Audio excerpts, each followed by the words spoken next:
Buenas tardes, buenas noches mejor, ¿no? Buenas noches a todos, queridos amigos, y muchas gracias por vuestra presencia en esta nueva sesión, la tercera ya, del ciclo que hemos denominado como una agenda de cambio para España. Como en las anteriores sesiones sobre instituciones al servicio de los ciudadanos y no de los partidos, o economía competitiva, en este acto se pretende aportar elementos para un análisis cabal, una reflexión seria, el estudio comparativo con otros países de nuestro entorno y propuestas para una educación de calidad en libertad. Como sabéis, en esta reunión de hoy, como en las dos precedentes, es continuación, sin quiebra alguna, o sea, sin solución de continuidad, del espíritu e inquietudes que subyacían en el multitudinario encuentro que tuvimos el pasado 21 de enero en Cibeles, y con el lema "Por España, la democracia y la Constitución", que lejos de ser genérico, resumía en positivo, es nuestro estilo, la gravísima amenaza que sufre nuestra nación. Con las continuas embestidas desde el propio Gobierno, que ha establecido con los comunistas una alianza contra natura y, al parecer, indisoluble, integrándolos en el propio Gobierno, en el propio Consejo de Ministros, ¿no? Y por si esto fuera poco, recaba sin interrupción apoyos para sus lamentables propuestas de los sectores más radicales, o sea, de Bildu, o sea, la extinta ETA, de los independentistas catalanes, que ya han consumado un golpe de Estado, de que han sido insólitamente indultados, y acto seguido, ante el asombro e indignación ciudadanas, se ha eliminado de nuestro Código Penal el delito de sedición, dejando al Estado sin capa y sin manteo, o sea, indefenso. La iniciativa de la Agenda del Cambio para España nació como razón de ser del foro de la Fundación Foro Libertad y Alternativa, presidida por Alejo Vidal Cuadras, que con esta finalidad este foro se articuló, no sin esfuerzo, hay que reconocerlo, en comisiones sectoriales, en las que estáis todos invitados, los que no pertenezcáis a alguna. Desde el primer momento nos impulsó el propósito de hacer lo que fuera necesario desde la sociedad civil para que no se volviera a repetir lo que ocurrió en la legislatura de 2011, con un gobierno constitucionalista con mayoría absoluta, que no abordó ninguna de las reformas, todas ellas urgentes, que España necesitaba. Por poner tres ejemplos: garantizar la independencia del Poder Judicial, o derogar la ley de memoria histórica, ahora llamada ley de memoria democrática, me parece que se dice, o afrontar el tema de la educación, que pues, nos va a ocupar esta tarde de modo particular. A esta ardua tarea, que pretende dar fuertes aldabonazos creando un estado de opinión, se unieron enseguida otras organizaciones cívicas, particularmente el Foro España Cívica, presidido por Mariano Goma, que además hoy nos va a moderar el coloquio. Mariano Goma, con esos dos bastiones, que son Fernando Mut y Aina Aguiló, vicepresidenta y secretaria general respectivamente. Aina iba a moderar el acto, como sabéis por el folleto, pero está ingresada con un cólico nefrítico. Lo digo porque hay razones de peso por las cuales no está, razones médicas ineludibles. Bueno, todos somos conscientes, con sobrecogedor realismo además, que la actual situación que atraviesa España no se ha producido de la noche a la mañana, sino que se ha ido gestando durante años por la malicia de unos, la debilidad y omisiones de otros, y por la falta de sentido de Estado de casi todos, especialmente de los dos grandes partidos que siempre han recurrido para garantizar su gobernabilidad a los nacionalistas vasco y catalán, insaciables y desleales ambos, y con una inmensa capacidad de contaminar toda la política nacional. Si a este contexto de fragmentación del Estado, agravado seriamente por la desacertada gestión y la delegación de competencias a las comunidades autónomas, ocurren atentados terroristas nunca esclarecidos, me estoy refiriendo al del 11M y al asesinato de Isaías Carrasco, la víspera de la jornada de reflexión de las elecciones generales de 2008. Ambos atentados propiciaron el perversamente mágico acceso de José Luis Rodríguez Zapatero a la presidencia del Gobierno en 2 legislativas consecutivas, con la ayuda de ETA, claro, al que le sucedió, como todos sabemos, y de forma no menos mágica, Pedro Sánchez. Ambos, tanto Rodríguez Zapatero como Pedro Sánchez, ambos con sólidos e inconfesables apoyos internacionales. Y con todos estos siniestros elementos que voy enumerando, un poco desordenadamente, pues el desastre está servido. El desastre que tenemos de seguir sin rumbo, porque se trata de ceder a los aliados, o lo que es peor aún, siguiendo un rumbo profundamente equivocado que nos lleva al destrozo de la obra de la transición, de la ejemplar obra de la transición, a la ruptura de España como nación, endeudada como nunca antes lo estuvo, sin resortes morales, en la cesión continua a sus peores enemigos, considerados ahora como los grandes aliados de un gobierno inepto, obstinado en destruir un orden social basado, como no puede ser de otra forma, en el imperio de la ley legítima, la separación de poderes, la libertad económica, la educación de ciudadanos libres e iguales y la unidad nacional. Bueno, en este contexto, y esta cuestión nos introduce directamente en el tema que nos ocupa esta tarde, se han ido sucediendo a una velocidad vertiginosa leyes ampliamente adjetivadas en los medios de comunicación, como ignominiosas, ilegítimas, perversas, insólitas, perniciosas, aberrantes, y finalmente el otro día Fernando Savater decía inefables, ya no le salía ya el adjetivo, ¿no? Inefables. Las cuales, por ejemplo, la Ley de Educación, aprobada, por cierto, en plena pandemia, acaba de darle un espaldazo el Tribunal Constitucional, lamentablemente, aprobada en plena pandemia con el Parlamento cerrado. Bueno, pues esta ley elimina el esfuerzo, el mérito, el trabajo, la capacidad de admiración, la búsqueda de la excelencia, el afán de conocimiento y toda noble inquietud de contribuir a construir una sociedad más justa y más solidaria. Además, algunas de estas nuevas leyes atropellan la obligación de confidencialidad de los profesionales de la educación en su labor tutorial, para avasallar la libertad de niños y adolescentes, contribuyendo a crearles conflictos que en realidad tan solo son anécdotas en el normal proceso del desarrollo de la afectividad, y proponiéndoles a continuación, o imponiendo incluso, tratamientos médicos y quirúrgicos o quirúrgicos irreversibles. Mientras tanto, se pretende coaccionar, regular, dicen, la objeción de conciencia de los médicos. Esto es para otro tema. Pero, por si todo esto fuera poco, se incluye en todas las materias, llegando hasta el ridículo, el adoctrinamiento en la versión, perdona por la expresión un poco académica, quizás por mi parte, ¿no? En la versión más irracional y más cutre de la llamada ideología de género. Y todo esto que hago solamente son pinceladas de una especie de cuadro impresionista de la situación que vivimos. Toda generación, nos decía Alejo en la presentación de este ciclo, toda generación tiene una misión, que puede cumplir o no. Un poquito más adelante decía, nos corresponde la magna tarea de la transformación de España en una democracia occidental saludable y operativa. Para esto, más que lamentarnos, esto lo digo yo, hemos, y sigo con palabras de Alejo, movilizar las energías positivas que aún laten en el seno de la sociedad española, soterradas pero poderosas, para que surja imparable un estado de opinión que fuerce a la nueva mayoría parlamentaria, que esperamos sea pronto, para ser una verdadera alternativa. Una verdadera alternativa que sea capaz de revertir el actual proceso imparable de desplome, de desmoronamiento de la nación.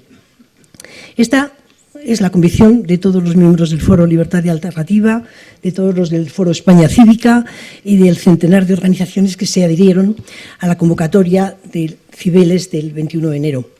Bueno, dicho esto, y reiterándoos nuestro agradecimiento más sincero por vuestra presencia y por vuestro constante apoyo, le cedo la palabra al moderador, bueno, que es capaz de hacer todo, Mariano Goma, que incluso no quería que le cambiáramos el letrero, quería presentarse como Aina Aguiló. Fijaros si es audaz. Claro, es una cosa muy... En este contexto que tenemos, además, me parece hasta imprudente. Bueno, pues es del presidente del Foro Cívico España, y pues le damos la palabra para que nos presente a las ponentes de esta tribuna de lujo que tenemos hoy, de las que tanto podemos aprender y a las que agradecemos de todo corazón su disponibilidad. Muchas gracias.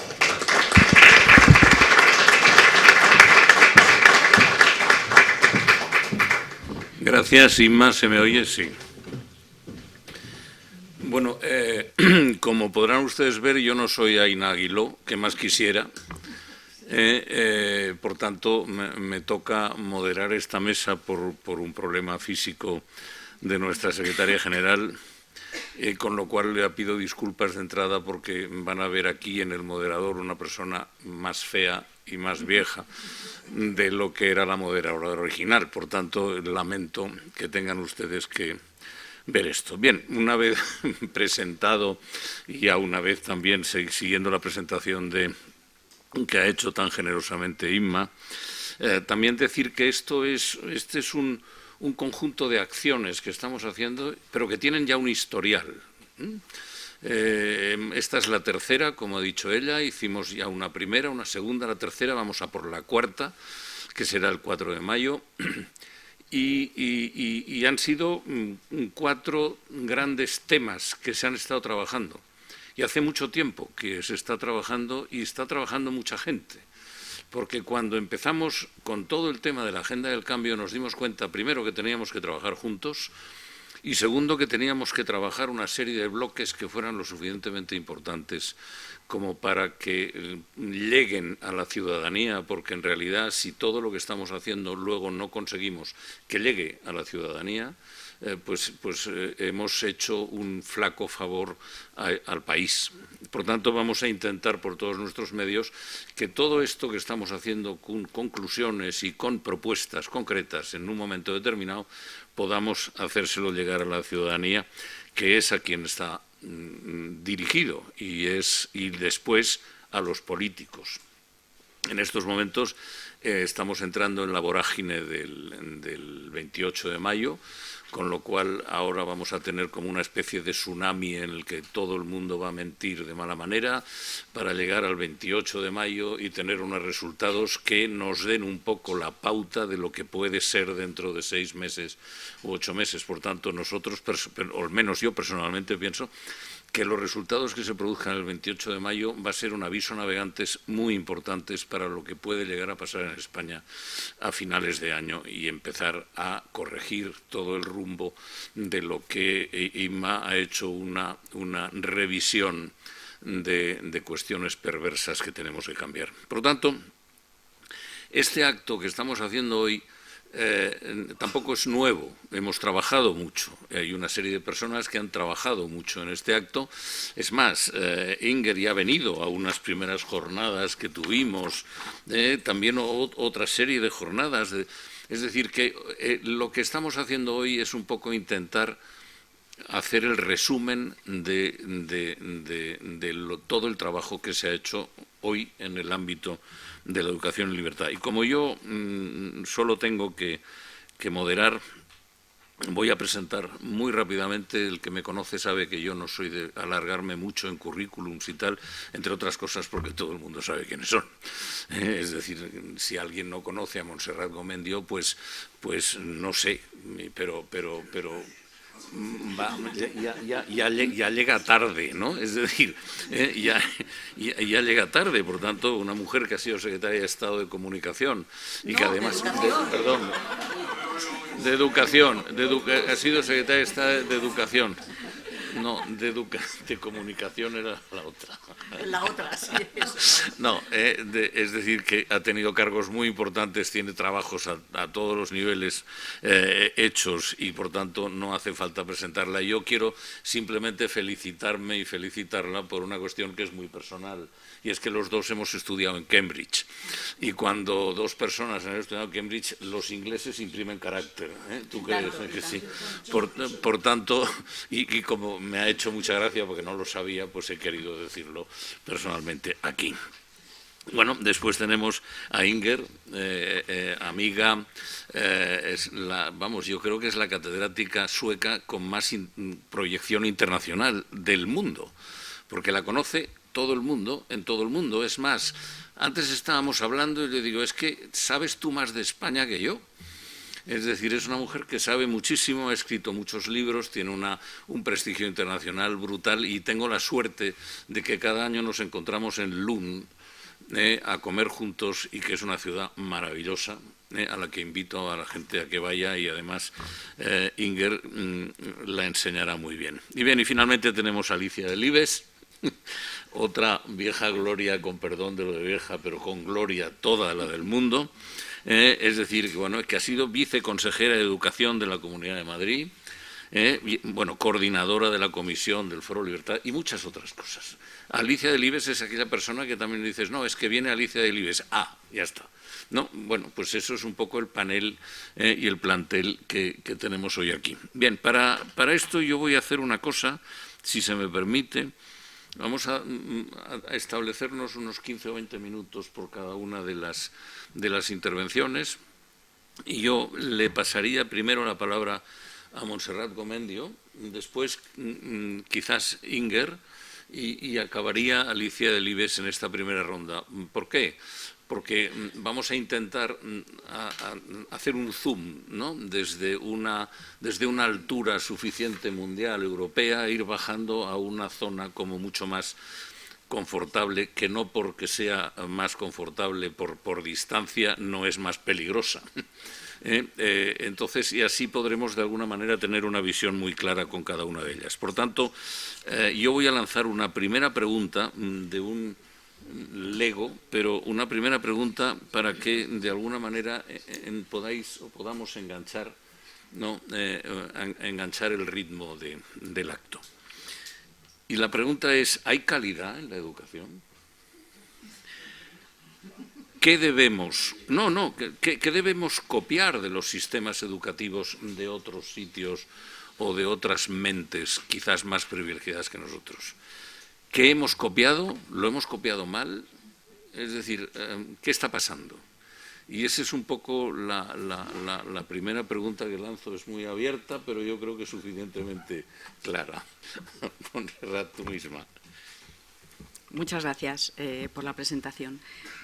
Bueno, yo voy a intentar hablar, que es lo que me habéis pedido, también desde una perspectiva internacional, porque después de ser secretaria de Estado de Educación, estuve en la OCDE 5 años, y eso me dio la posibilidad de poder entender otros sistemas educativos y qué reformas habían llevado a cabo, qué había funcionado y qué no había funcionado. Bueno, por ir a tu pregunta, si no te importa la voy a ampliar un poco, que es una forma elegante de decir que la voy a cambiar.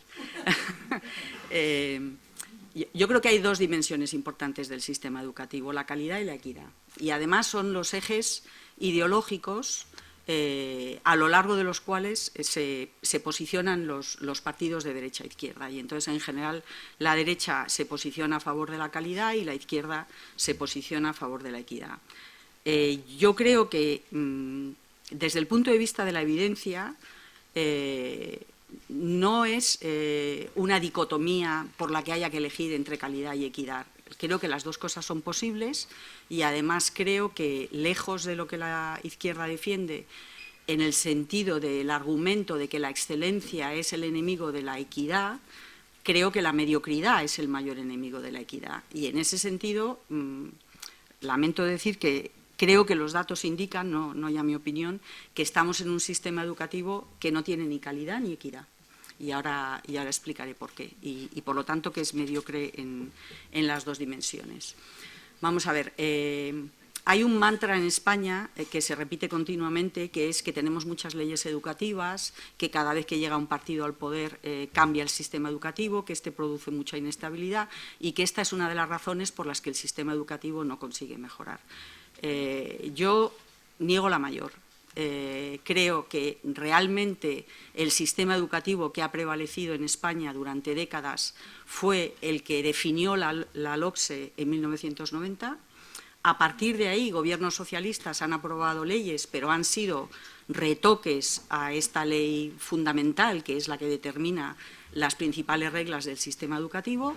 Hubo un intento de un gobierno del PP con Pilar del Castillo de aprobar una ley que ni siquiera se empezó a implementar y hubo un intento por nuestra parte en el año 2012, por lo menos sí que hubo un intento, porque es que has dicho que no se hizo nada y me he deprimido un poco, se aprobó una ley, desarrollamos una ley, se aprobó en el Parlamento, comenzó su implementación, pero luego se frenó la implementación y ahora recientemente se ha aprobado otra ley, ¿no? Entonces, ¿cuál es el espíritu de la LOCSE? Que es el espíritu que ha prevalecido a lo largo de todas estas décadas en el sistema educativo español. Pues es el de priorizar la equidad sobre la calidad. Ya he dicho que yo creo que eso es un compromiso, un trade-off que no es necesario, que es una falacia. Y para ello ha intentado imitar lo que se llama la comprensividad y la inclusividad de los países nórdicos. Es decir, la regla fundamental es tratar a todos los alumnos igual durante la etapa obligatoria y que, por lo tanto, no haya ni diversificación entre formación profesional y académica antes del final de la etapa obligatoria, pero tampoco haya elección de asignaturas, tampoco haya división por grupos según el rendimiento de los alumnos. O sea, cualquier tratamiento diferencial a los alumnos se entiende como un elemento potencialmente discriminatorio y segregador. Y, por lo tanto, la regla fundamental es tratar a todos los alumnos por igual. ¿A dónde nos ha llevado eso? Porque, claro, desde 1990, y habiendo participado en comparativas internacionales como PISA desde el año 2000 en todos los ciclos, pues tenemos mucha información. Desde el punto de vista de la calidad, muy mediocre. Hemos estado siempre por debajo de la media de la OCDE, solo llegamos a igualar la media de la OCDE en el año 2015, no voy a argumentar que fue consecuencia de la LOMCE, pero bueno, en eso no voy a entrar. Y en el 2018 se retiraron los datos para España, o sea que yo creo que esa información no es fiable. De cualquier forma, el mensaje importante es que España siempre ha estado por debajo de la media de la OCDE, muy por debajo de la mayor parte de los países europeos, pero sobre todo absolutamente estancada desde el año 2000, es decir, que son 20 años de estancamiento donde entre el año 2000 y el año 2010 se duplicó la inversión en educación.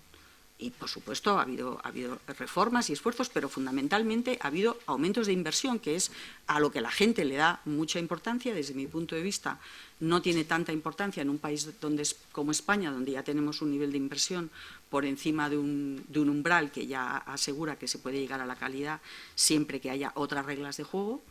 Y por lo tanto, un estancamiento total que no solamente es malo porque no hemos mejorado en 20 años, es malo porque en 20 años el mundo ha cambiado y conocemos el impacto de la digitalización, conocemos el impacto de la globalización, luego el impacto del COVID, etcétera, etcétera, y por lo tanto, en esos 20 años, los países que han sabido mejorar sus sistemas educativos y adaptarse a esos cambios tan rápidos que había en la sociedad, han conseguido tener personas adultas formadas y equipadas para poder gestionar no solamente su vida profesional, sino su vida personal, integrarse en la sociedad, etcétera. Por lo tanto, yo creo que ese estancamiento no solo indica el estar estancado, indica que nos hemos ido quedando retrasados en un mundo que ha ido avanzando muy deprisa y, sobre todo, que esos cambios significa que se ha exigido mucho más por parte del mercado laboral en cuanto al nivel de competencias y conocimientos que se espera de las personas. Por lo tanto, es un retroceso, no es un estancamiento, aunque los datos lo que indican es una línea plana, ¿no? Aparte, por lo tanto, en calidad mal, pero de alguna forma el argumento siempre ha sido que, bueno, que eso es lo que esperábamos, porque como priorizábamos la equidad, pues ya sabíamos que a cambio no íbamos a tener mucha calidad, pero eso era, digamos, que un sacrificio que estábamos dispuestos, bueno, que estábamos, no sé por qué digo estábamos, es el argumento de la izquierda, que eso es un sacrificio que el país estaba dispuesto a aceptar, ¿no? Y de hecho, creo que hemos tenido un nivel de aceptación muy alto para lo malo que han sido los resultados. Esa es una de las cosas que me sorprende, ¿no? Porque es que PISA tras PISA sale que tenemos unos resultados muy malos, particularmente en matemáticas, y la gente dice como, bueno, ya lo sabíamos, ¿no? Y no, pero es que no hemos mejorado. Bueno, pues ya sabes, tal. Bueno. No entiendo esa falta de exigencia respecto al sistema educativo. Pero luego el argumento, y es un argumento que algunos organismos internacionales como la OCDE apoyan, es que eso se ha hecho para conseguir ser campeones en la equidad. Y, de hecho, la OCDE identifica a España como un campeón en el ámbito de la equidad.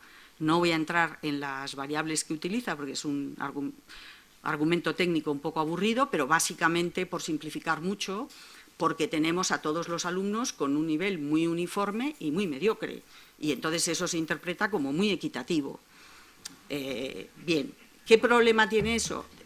Tiene el problema de que eso no es equitativo, o sea, que todos tengan un nivel bajo no es lo que se pretende con la equidad. Con la equidad lo que se pretende es que todos tengan un nivel alto.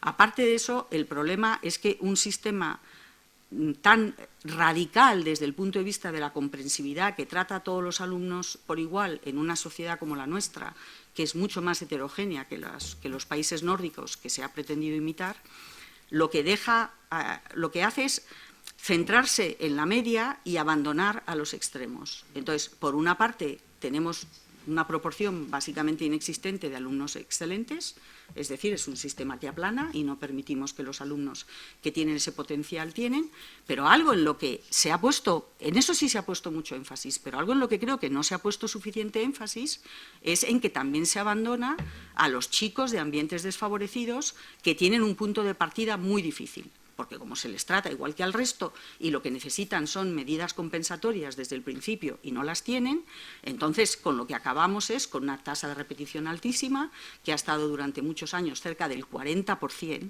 es que casi la mitad de los estudiantes esté repitiendo, es un drama. Este es el mejor proxy de abandono educativo temprano que durante décadas ha sido del 30%, es decir, el 30% de los alumnos abandonando los estudios, la mayor parte de ellos sin el título de la ESO, con un nivel de conocimientos y competencias tan bajo que son los que pasan a ser ninis, que son esa bolsa de desempleo juvenil que se ha convertido en un problema endémico en España, que no podemos solucionar porque son chicos que abandonan los estudios con un nivel de formación bajísimo. Entonces, yo de nuevo niego la mayor y digo que no puede definirse como equitativo un sistema que abandona al 30% de los estudiantes más desfavorecidos. Son los chicos de entornos socioeconómicos más desfavorables, son los chicos inmigrantes. Bien, entonces, bueno, voy a hablar muy brevemente porque supongo que Ingrid tendrá más que decir sobre esto, pero básicamente esto es un intento de copiar, yo creo que malinterpretando una leyenda alrededor de Finlandia sobre que básicamente lo que dice es que hay que tratar a todos los alumnos por igual. Bueno, hay una cosa muy básica, muy sencilla de entender, muy de sentido común, que es que en Finlandia en el año 2000 era una sociedad con un nivel de formación, con un nivel educativo mucho mejor que el español, pero sobre todo una sociedad muy homogénea. Entonces, tú en una sociedad homogénea no necesitas medidas para luchar contra la heterogeneidad. En España tenemos una población, lamentablemente, con un nivel de formación y competencias mucho más bajo y muy heterogénea. Entonces, por eso, dejar a estos extremos sin el tratamiento diferencial que necesitan, tanto los excelentes como los que acaban abandonando, es a lo que no da respuesta un sistema inclusivo como el finlandés. Luego resulta que el sistema finlandés tampoco da respuesta al sistema finlandés, porque Finlandia desde el año 2000 en PISA lo único que ha hecho es caer. Entonces hay algo mal con esa interpretación, pero bueno, esta es otra historia que requeriría entrar en datos y no voy a entrar en eso. Entonces, ¿qué hicimos en la LOMCE? En la reforma que se aprobó en el año 2013 y que intentaba mejorar tanto temas que considerábamos cruciales de equidad, como la tasa altísima de abandono educativo temprano, como temas de calidad que afectaban a todos los alumnos. Diseñamos evaluaciones nacionales estandarizadas en todo el territorio nacional. Hay otra fuente de inequidad terrible en España, que es la enorme divergencia que hay entre comunidades autónomas. Como no tenemos una métrica común, nos tenemos que referir a lo que dicen las comparativas internacionales, pero de acuerdo a PISA, a los 15 años, las diferencias que hay entre los alumnos de las comunidades con mayor nivel de rendimiento y las de menor nivel de rendimiento ya están en el equivalente a 1 año y medio escolar. Y estos alumnos están recibiendo todos el título del Ministerio de Educación, porque no tienen una evaluación común, porque tienen evaluaciones diferentes, tienen currículos diferentes, tienen distinto nivel de exigencia, un montón de razones que hacen que la divergencia en el rendimiento de comunidades autónomas sea cada vez mayor. Entonces, nosotros diseñamos unas evaluaciones a nivel nacional, en primaria, sin efectos académicos, para poder detectar a esos chicos que ya empiezan la escolarización con dificultades y poder poner todas las medidas necesarias para ayudarles a ponerse al nivel del resto de la clase, y luego las evaluaciones que tienen todos los países en Europa, excepto España y Grecia, bueno, y ahora en Portugal también las han quitado, que hay al final de la etapa secundaria, la ESO, y al final del bachillerato. Si miramos a Portugal, Portugal implementó evaluaciones, nosotros llegamos a implementar solo primaria y se frenó, pero bueno, Portugal llegó más lejos porque gobiernos sucesivos estuvieron de acuerdo, implementaron evaluaciones y los datos son clarísimos en el sentido de que estas evaluaciones uniformes para todos los estudiantes, a quien más ayudan es a los estudiantes desfavorecidos, porque son las herramientas que les dan una oportunidad de demostrar, primero, si tienen problemas en primaria y necesitan ayuda, si los tienen, es responsabilidad del sistema educativo dársela, y luego, si han sido capaces, con todas las herramientas que se hayan puesto a su disposición, de llegar al estándar que se haya definido como mínimo a nivel nacional. El pretender que tenemos equidad cuando los alumnos están por debajo de lo que otros países consideran un estándar mínimo es engañarse.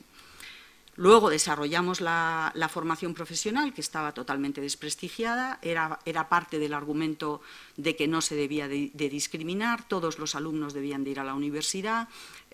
Lo que se nos criticó mucho es que la formación profesional, a mí se me dijo en comparecencias en el Congreso, que era un desagüe que estábamos diseñando para empujar hacia allí a los chicos de entornos desfavorecidos y evitar que llegasen a la universidad. Yo no paraba de decir, pero es que honestamente no lo entiendo, o sea, si el 30% de los chicos están abandonando, ¿cómo es posible que la formación profesional, buena o mala, luego ya podremos decidir cómo tiene que ser diseñada la formación profesional, pero cómo es posible que la formación profesional sea peor que el abandono?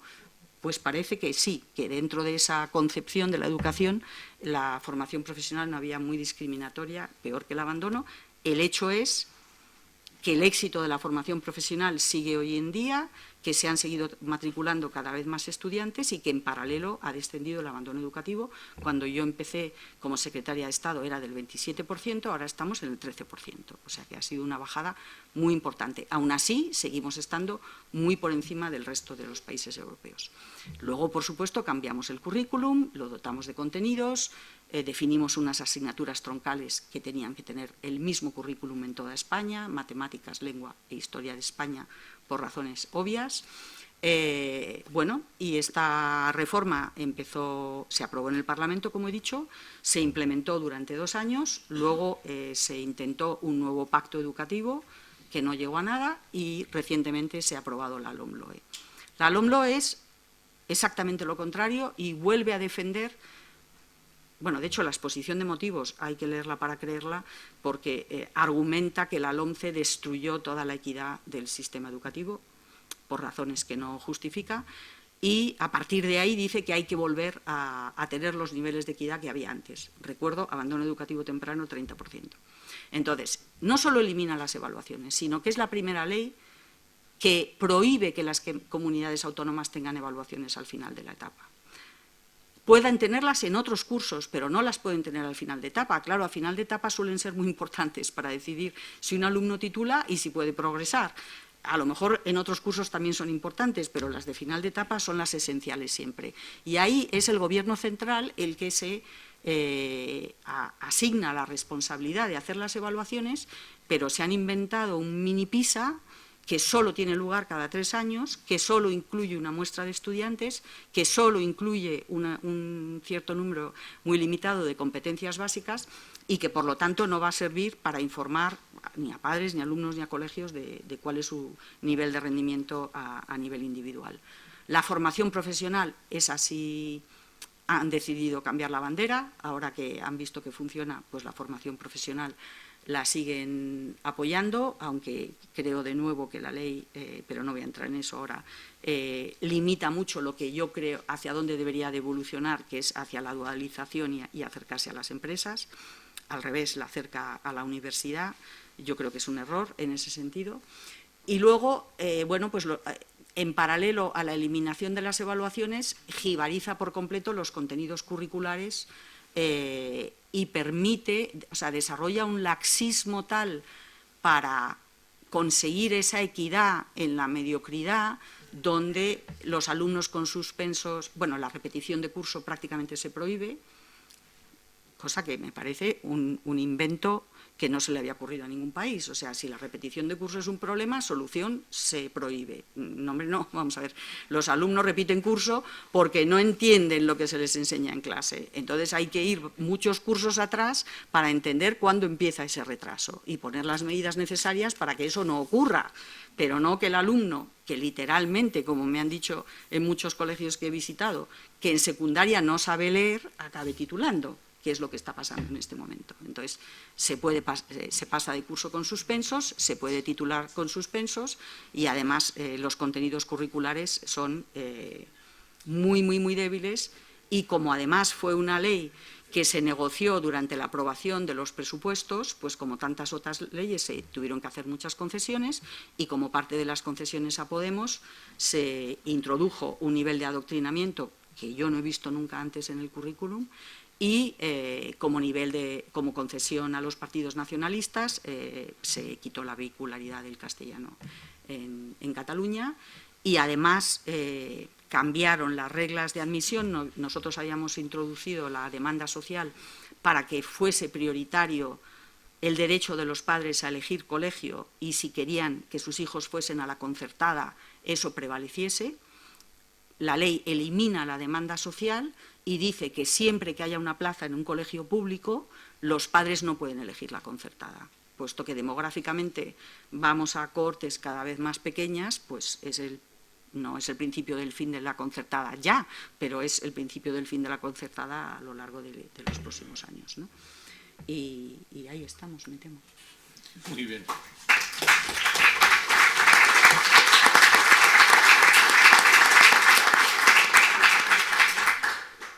Con mujeres como Montserrat Gammedio no hace falta controlar demasiado el tiempo, porque ella lo controla mejor que yo. Nos has dado un conjunto de alegrías que realmente pero tampoco hemos venido aquí a reírnos, ¿no? Es decir, pero nos has dado unas alegrías que lo que más nos empuja, creo yo, es a que hay que votar esto, hay que cambiarlo. Esto hay que dar la vuelta a todo esto, porque si no este país cada vez irá con menos equidad, con más bajo nivel, y eso en una sociedad es el final de la sociedad, ¿no? Por tanto, nos has dado unas alegrías, repito, pero súper interesantes. Inger, vamos a ver qué nos explicas de tu experiencia mundial. Bien, primero, muchas gracias por la invitación, es un placer estar aquí. La tarea que me han dado es la agenda de cambio, algunos factores que serían importantes para la educación española. Y como buena escolar me he metido a la tarea, así que voy a mencionar 4 factores que podrían ayudar a mejorar la calidad del sistema educativo español, a mi modo de ver. Y voy a esconderme tras mi condición de extranjera. Así que yo voy por aquí y voy a decir lo que me parece y ustedes decidirán.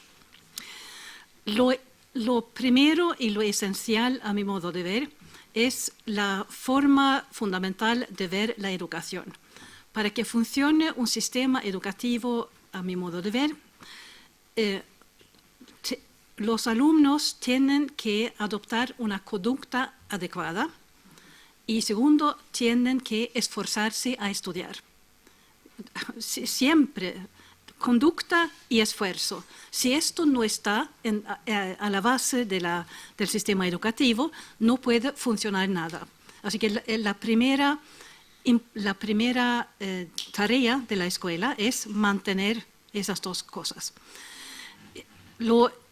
Además, voy a contraponer la escuela clásica o tradicional con la escuela que utiliza la nueva pedagogía o la pedagogía progresivista o la pedagogía estructuralista.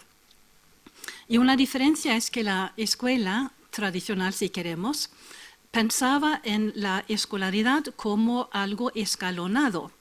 El niño aprendía la lengua en su casa y a comportarse en familia, a callarse cuando había que callarse, a estar sentado cuando había que estar sentado, una socialización primaria.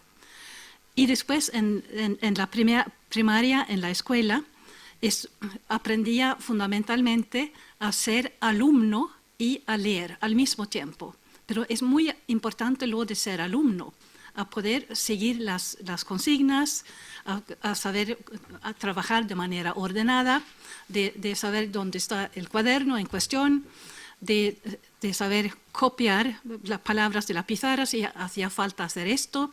Si había una tarea de saber 10 palabras el viernes, el alumno sabía prepararse y saber esas palabras el viernes. Cosas muy sencillas, pero daba una estructuración al trabajo de alumno.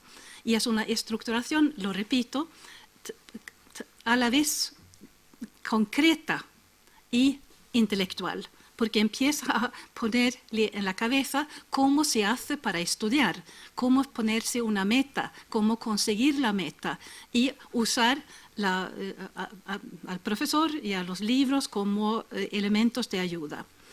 Así que primero aprenda a leer y después, como entre las 10 y las 14 años, 12, 13, 14, utiliza su capacidad de leer para aprender.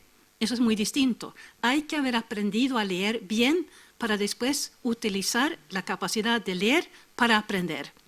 Y lo que se aprende durante estos años es lo fundamental de historia, geografía, literatura, lo que sea, cosas sencillas, pero que dan una cultura general.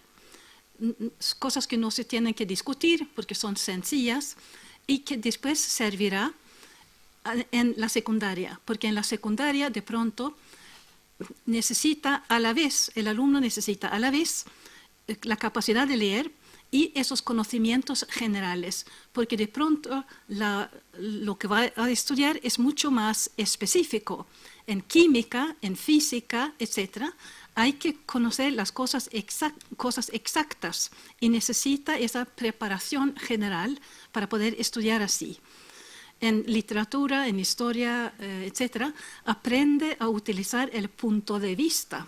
Así que una cosa puede ser mirada desde diferentes aspectos, pero esto lo puede hacer porque ha pasado ya por las diferentes fases anteriores.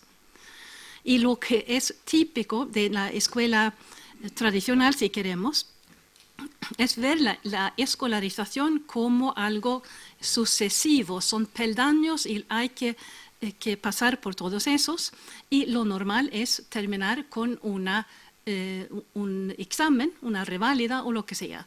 Es normal porque el alumno ha dedicado muchos años a este aprendizaje y el alumno, la familia, la escuela, el Estado, tiene derecho a saber, bueno, cuál es el resultado de este esfuerzo. Lo que hacemos ahora, y digo hacemos porque es algo que se ve más o menos en la mayoría de los países occidentales, es otro tipo de pedagogía, otro tipo de política escolar que dice que se pueda empezar casi desde cero en diferentes situaciones, que los alumnos van a elegir una tarea, van a trabajar en equipo, van a interesarse por algo, van a buscar material en la red ahora y trabajan de otro modo, abandonan ese modelo que yo explicaba. Y yo he intentado entender cómo es posible que países que tenían un buen nivel de educación han dejado de aplicar lo que sabían que funcionaba. ¿Cómo es posible? Y tengo una hipótesis o una posible explicación. Y es que después de la Segunda Guerra Mundial había corrientes de pensamiento que decían que esto del conocimiento no es seguro. ¿Quién sabe si es seguro lo que se enseña? Quizás es algo sesgado. Quizás se introducen las ideas del profesor y nada más. Y esto para la escuela ha sido fatal. Porque ¿con qué autoridad enseñamos? ¿Con qué autoridad tenemos exámenes y hacemos pruebas si hay una duda sobre lo que hacemos? Y una continuación de esta idea es decir que si los conocimientos no son tan importantes, no hay tanta prisa, no hay tanta exigencia de pedir conocimientos y se abren espacios en la escuela para otras cosas. Y las ideas que se han introducido allí es lo del cambio social, crear una sociedad perfecta, utilizar la escuela para la ingeniería social o, con otra palabra, el constructivismo social. Así que usar la escuela, podríamos decir, de manera más política, más claramente política. Y el nombre que se utiliza y que conocen todos ustedes es hablar de valores. La escuela no va a dar conocimientos, sino va a dedicarse a los valores. Y es un valor, por ejemplo, entonces es la convivencia. Utilizar la escuela para la convivencia. Pero si tenemos convivencia, si los alumnos eligen sus tareas, si trabajan en equipo de diferente manera y si están en niveles muy diferentes, es imposible la evaluación, porque esto se diluye. Entonces no hay ni peldaños, ni es posible tener evaluación y tampoco en general es posible tener clases de manera clásica o tradicional. Todo empieza a derretirse, no completamente, pero vamos en ese sentido. Y cuando se habla de los cambios que se podrían hacer en España, yo explicaría así por qué no funciona la última ley de educación española, porque está del lado del constructivismo, del progresivismo, etc. Entonces, hay algo fundamental que hay que cambiar. Y por eso, cuando se discute, realmente hay que imponer otra ley educativa, porque los profesores están cansados de leyes educativas. La respuesta es que sí, hay que cambiarlo porque es imposible tener una educación racional, exitosa, sin reintroducir la idea de los escalones que hay que pasar. Eso es mi primer punto. Hay que introducir otra ley de educación. Después, segundo punto, yo también creo que hay que tener evaluaciones al final de la escuela obligatoria, porque es muy, muy curioso eso de tener certificados escolares válidos para toda España, pero haber enseñado cosas diferentes, con contenidos diferentes y hasta lenguas diferentes. Pero ¿qué significa entonces un certificado si no se sabe lo que certifica? Es decir, aquí hay que cambiar, y yo sé muy bien que esto va a haber protestas, etcétera, pero lo racional, para poner un poco de orden en esto, hay que tener un certificado para todo el país. Y para mí, que esto tiene que ser un certificado basado en los conocimientos y en español. Se puede añadir cosas, pero no se puede quitar lo que es común. Así que otra vez, yo sí que se ha intentado algo común para tener coherente, para cuestionar al país, pero también para cuestionar un poco la solicitud de entrada a la universidad para presentarse en un lugar de trabajo, simplemente un poco de orden, saber de qué se habla. Porque lo que se consigue ahora no es que los certificados valgan igual, sino es que no valgan nada. Es que así. Así que nueva ley de educación, certificados basados en una prueba final de la escuela obligatoria. Y ahora, abolir el consejo escolar. Esto es que el consejo escolar es una aberración. Es que los profesores, los padres pueden ayudar a sus hijos, claro, en la educación. No solamente pueden, deben ayudar a sus hijos. Pero este trabajo se hace en casa. Se hace antes de que tengan edad de ir al colegio, durante el tiempo. Y si las cosas van mal en el colegio, los padres pueden sacarlos y ponerlos en otro colegio. Eso es un poco el papel del buen padre o de la buena madre. Pero el consejo escolar, tal como lo que oigo por ahí, es que se pone desorden en el trabajo de la dirección de la escuela y no veo la ventaja. Otra vez, soy extranjera, así que... Y último punto, es que he oído en diferentes jornadas sobre educación ejemplos de los peligros que corren los profesores a causa de la legislación escolar española. Y estoy pensando en cosas que tienen que ver con la seguridad física de los alumnos. Hay una legislación, por lo que entiendo, muy precisa y es que pone pegas al profesor en el aula, al director del colegio, a los que quieran colaborar con la escuela, porque hay unas responsabilidades muy precisas. Y a mi modo de ver, lo que se necesita es una garantía de los alumnos de recibir una buena educación. Ahí debería ser una garantía intelectual de haber aprendido. No, la garantía física, claro, está bien, pero lo esencial en la escuela es la buena educación. Ahí es donde debería haber una seguridad. Y así que el énfasis no es el que debería ser. Así que con esto, muchas gracias por la atención.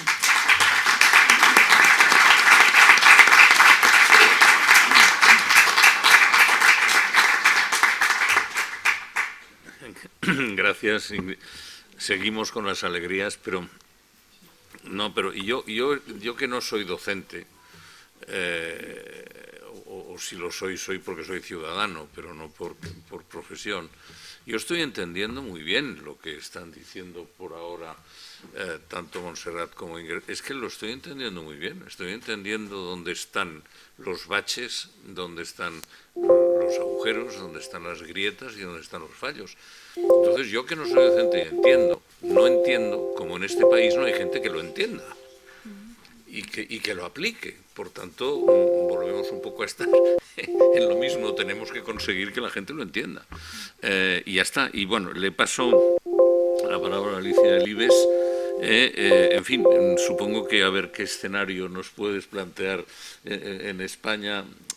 Las alegrías todas también. también, ¿eh? Es decir, pero en España, en las comunidades autónomas, y si nos metemos en las comunidades autónomas más divertidas, como es Cataluña, Valencia, Baleares, etcétera, supongo que iremos divirtiéndonos cada vez más, pero a mí me gustaría que ahora nos hicieras también nos bajaras ¿no? Bueno, a Madrid y lo que cuelga.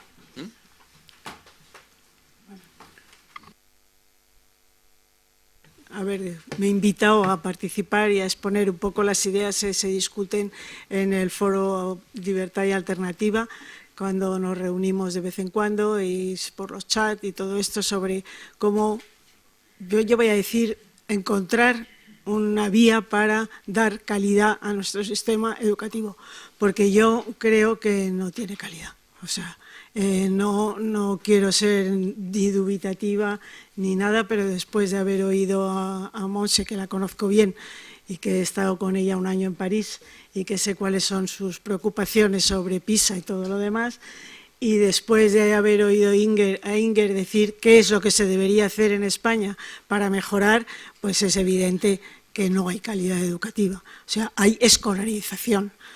Esos certificados que dice Inger que no sirven para nada, sirven para demostrar que ha estado escolarizado. Pero claro, es que la escolarización es obligatoria hasta los 16 años. Entonces, el que no haya estado escolarizado es que está delinquiendo. O sea que no tiene más remedio de tener todo el mundo su certificado a los 16 años. Bien, yo había puesto ahí las leyes que, desde la Ley General de Educación, para ver un poco en qué estamos metidos, sobre todo a la hora de que la gente diga, es que hace falta un pacto por la educación. Bien, a mí, antes o sea, cuando se estaba elaborando la ley BERT, pues se preguntaba muchas veces, muchas me han preguntado en algunas conferencias o charlas, ¿es usted partidaria de un pacto por la educación? Y yo casi siempre decía, partidaria, sí. Que crea que es posible, no. Y después de lo que ha pasado con esa ley que inmediatamente se ha tirado abajo, pues entonces pienso que un pacto por la educación, desde luego, con la situación política española, es inviable, a no ser que la derecha se resigne absolutamente a lo que la izquierda decida hacer. Entonces, eso, bueno, si a eso se le llama pacto, pues bien, sí es posible un pacto por la educación. Es más, un mini pacto se hizo cuando se hizo un Real Decreto Ley por el que se eliminaban las evaluaciones de la LOMCE. Entonces, si el propio PP, el propio gobierno del PP, elimina unas evaluaciones que había puesto él, pues entonces eso no es un pacto, eso es una rendición, tranquilamente. Entonces, las evaluaciones son claves. O sea, la evaluación de PISA está muy bien para orientarnos un poco sobre lo que está pasando en el mundo occidental y lo que pasa en el mundo que no es occidental. O sea, que haya aparecido Singapur en las pruebas PISA y que haya sacado una ventaja como de un atleta profesional a un corredor de aficionado, pues no es que te da la demostración de que no es que en España no haya calidad, es que en los países de la OCDE no hay calidad, porque sí es verdad que las calificaciones de España están muy cerca de la media de la OCDE.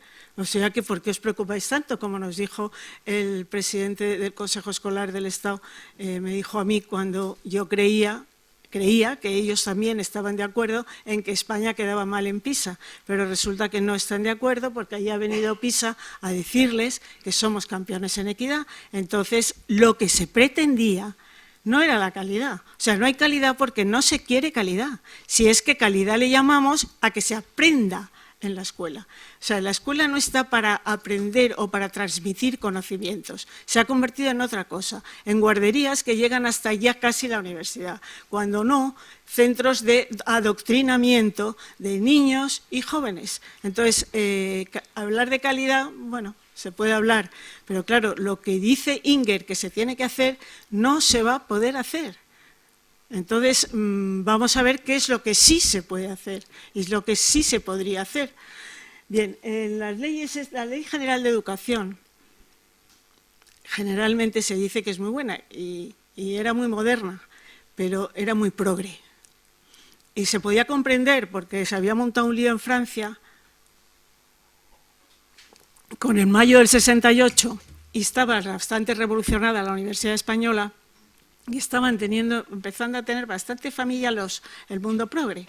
Entonces había que hacer un guiño a ese mundo que era bastante dominante en Europa y que, a pesar de que estaba Franco todavía vivo, pues existía en España. Entonces era un guiño, o sea, en realidad al ampliar 2 años la primaria, que es lo que se hizo, lo que se estaba yendo es a esa unificación escolar que luego es la que tanto nos pesa, esa enseñanza general básica llegaba hasta los 14. En realidad lo que hizo la LOCSE luego es ampliarla hasta los 16 y cuanto más la amplíe, que es su deseo, pues peor iremos, porque no se puede tener a todo el mundo estudiando lo mismo, porque los talentos, la diferencia de talentos existe y se empieza a notar claramente en la adolescencia. Y entonces, si lo único que se quiere es tenerles metidos en las escuelas, daremos muchos certificados de escolaridad y como consecuencia los profesores estarán cada vez más amargados, porque realmente si su objetivo era transmitir unos conocimientos que ellos habían adquirido, es imposible en las aulas como están. Entonces ahora voy a pasar a explicar qué es lo que hicimos en Madrid para intentar paliar ciertos defectos de la educación. O sea, yo entré en la Comunidad de Madrid en el año 2003, el curso 2003-2004. En noviembre fue cuando Esperanza Aguirre ganó la presidencia de la Comunidad y entonces me dijo que si yo podía ser directora general de ordenación académica. Esa dirección general pues es la que controlaba todos los programas o currículos, todos los que se sacaban, se revisaban las leyes, los reales decretos, se hacían los decretos de la comunidad y además tenía a su cargo la formación de profesores.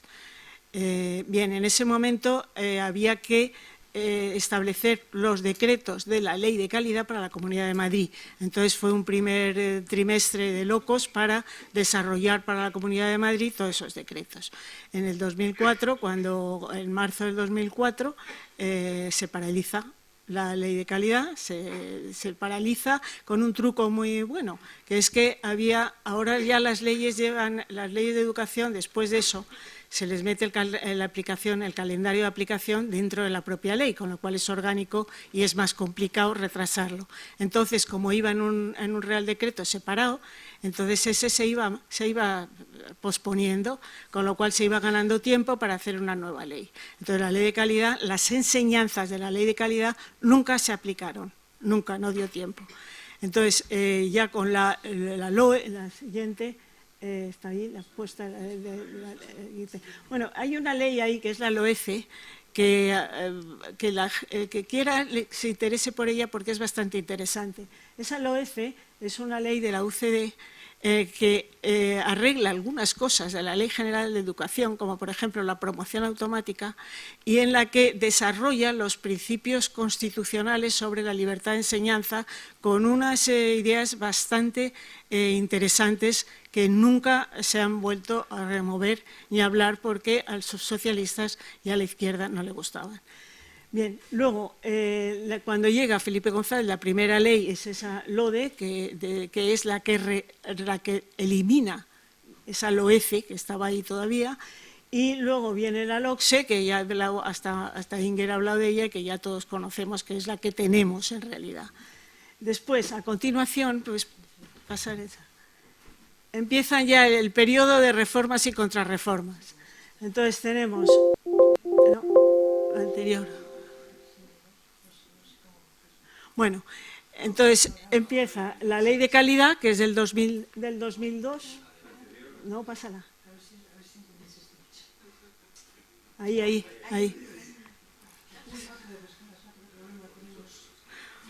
Bueno, pues esa. Es la Ley de Calidad, que es del 2002, que es la que nos tocó desarrollar en la Comunidad de Madrid cuando yo llegué.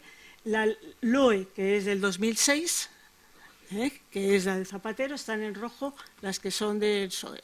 Bueno.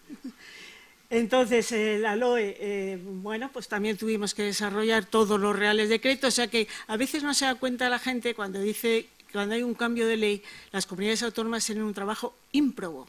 Por eso es bastante normal que, ya sea del color que sea, los responsables de desarrollar los currículos de las comunidades autónomas digan vale ya, porque es un trabajo ímprobo, entre otras cosas, porque cambian hasta el lenguaje. O sea, es que hasta las cosas que se quedan iguales se les cambia el nombre, con lo cual es un lío.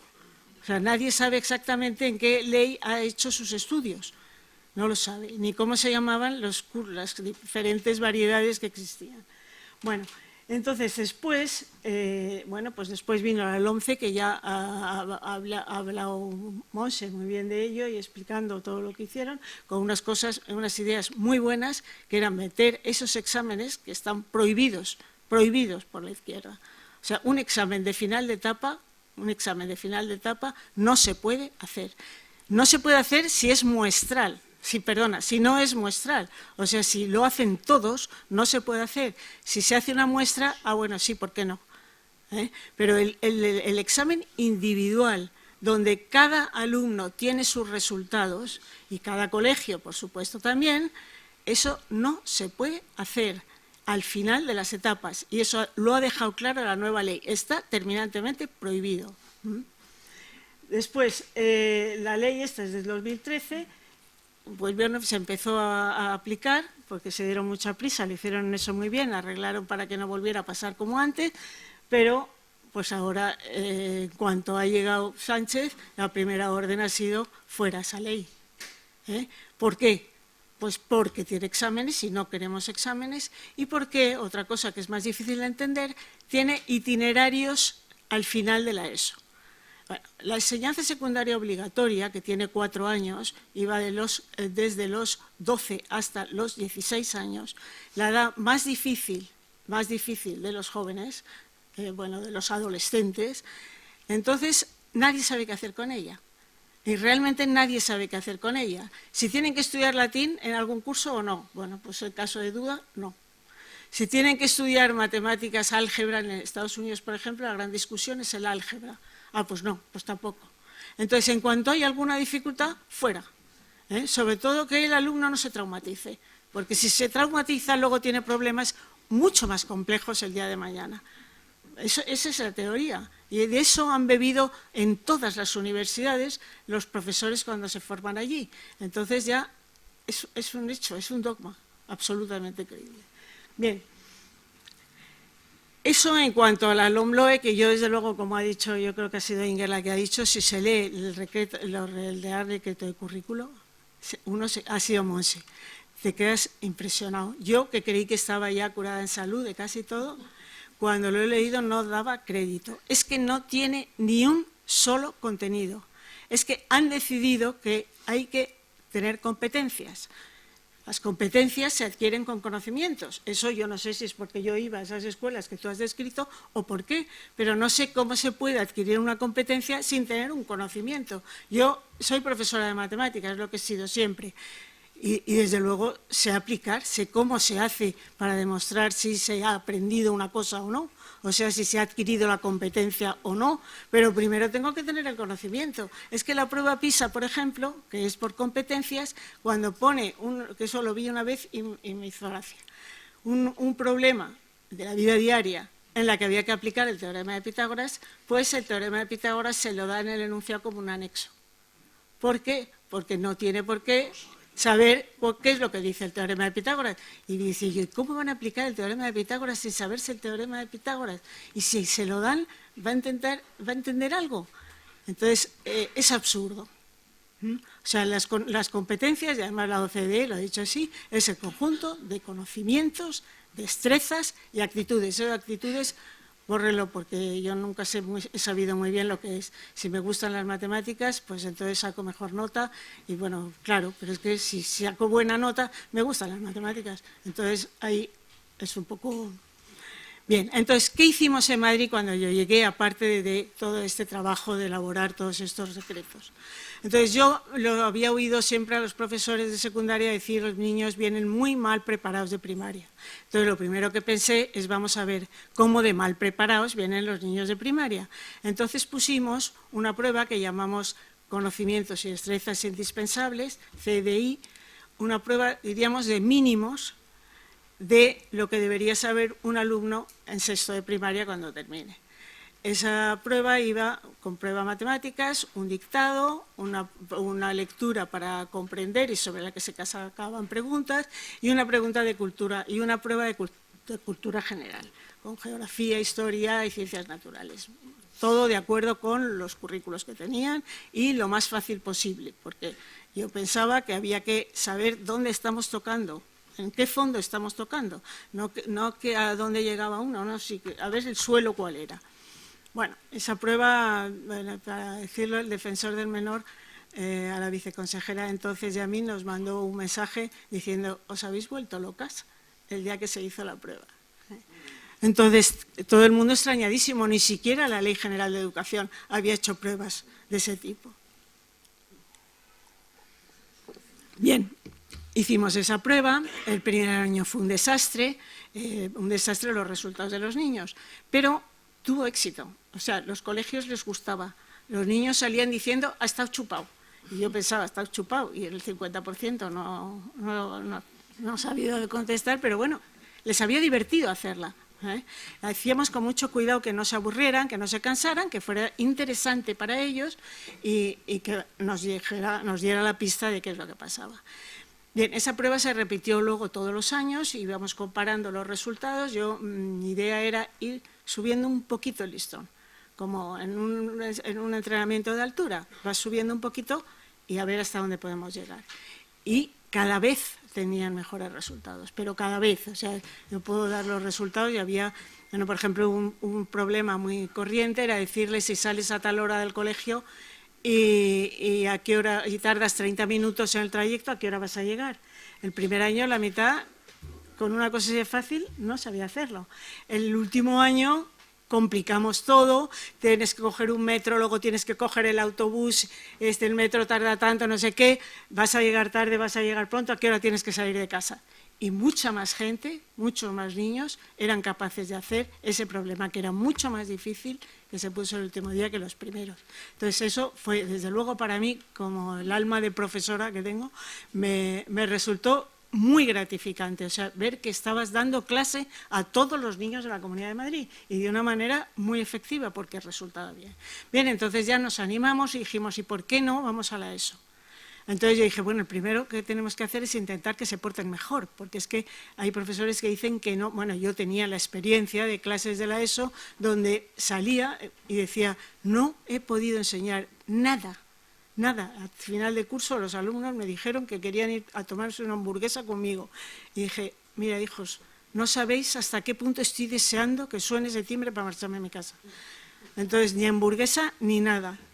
Pero quiero decir que estaban contentos y no me tenían manía, pero yo no había enseñado nada en todo el año.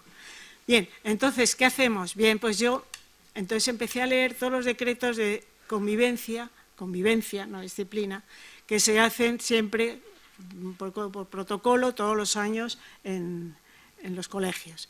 Entonces me quedé pensando y siempre son, la falta leve se castiga con tanto, una falta 2 veces se repite la falta leve, es una falta menos leve, y si llega a no sé qué es una falta grave. Y entonces ya pensé, bueno, ¿y cuál es la falta leve? Porque aquí nadie ha dicho cuál es la falta leve. Entonces, yo había leído una cosa sobre una escuela de Monroe, que te suena, porque tú me lo dijiste, creo, donde habían puesto, como gran reforma, era en un barrio dificultoso de Harlem, y habían puesto bueno, pues unas normas. Entonces había unas normas que ponía el colegio, tenían que llevarlo a casa, lo traía firmado por el padre o la madre, y si faltaban a esa norma, entonces ya estaba la falta leve. Por ejemplo, que me acuerdo de aquel reglamento que había de ese colegio que ponía no se come chicle y el uniforme tiene que venir limpio. Entonces yo decía, bueno, gracias, pero bueno, ya está. Eso es lo que hay que hacer. Entonces hablé con la presidenta porque, bueno, para pedirle permiso para hacer eso y para decirle cuál era la idea, y que también iba a ser novedoso, con lo cual nos la íbamos a cargar, porque claro, el problema de la educación es que te puedes cargar la consejería entera. Bien, entonces funcionó.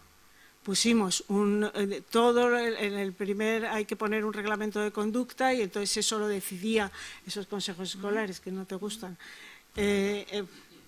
No, sí, en los centros hay consejos escolares, entonces tiene que participar ahí todo el mundo, pero eso es porque es participativo. Y entonces se ponía ese reglamento y ya teníamos la falta leve. Una falta al reglamento es una falta leve. 2 faltas, pues ya se va agravando la falta, etcétera. Bien, y apareció otro problema, que es que la falta leve, si no la veía nadie, ¿quién tenía razón? ¿El profesor o el alumno? ¿Has estado fumando en clase? ¿Yo? Yo no. Y si no había testigos, pues los profesores decían, es que me pasa esto. Entonces pensamos poner una ley de autoridad del profesor. Es decir, en caso de duda, el profesor tiene siempre razón. O sea, era, ¿cómo se llama esto? Presunción de inocencia para el profesor. Entonces, con eso se arregló ya el problema y la verdad es que resultó, los profesores lo decían, que se había arreglado el asunto muy bien. Bien, entonces pusimos la prueba en tercero de la ESO, no en cuarto, porque yo sabía que lo del final de etapa iba a ser una cosa tremenda y un problema político imposible de resolver. Entonces la pusimos en tercero de la ESO. ¿Y qué hicimos con esa prueba? Pues la nota que sacaban en esa prueba los alumnos, más la media que sacaban en cuarto de la ESO, se sacaba una media y entonces se clasificaba, o sea, se daba a los alumnos o bien un aprobado por las buenas o un diploma o una mención honorífica. Los alumnos que sacaban mención honorífica se les daba la posibilidad de hacer de participar en un examen al premio extraordinario de la ESO, que existían en bachillerato, pero no en la ESO. Bien, ¿y qué pasó con eso? Pues de ahí empezamos a ver que había alumnos muy buenos. O sea, hubo profesores de secundaria que me dijeron, es impresionante cómo esos sobre 3.000 alumnos participaron en ese premio el primer año, es impresionante, son mejores que los de bachillerato, cómo se comportan, qué serio se lo toman, estaban emocionados. Entonces, bueno, pues ya está, ya tenemos resuelto el problema. Bueno, pues ahora tengo que decir que la nueva ley prohíbe taxativamente menciones honoríficas, diplomas o premios extraordinarios en la ESO. Todos igual.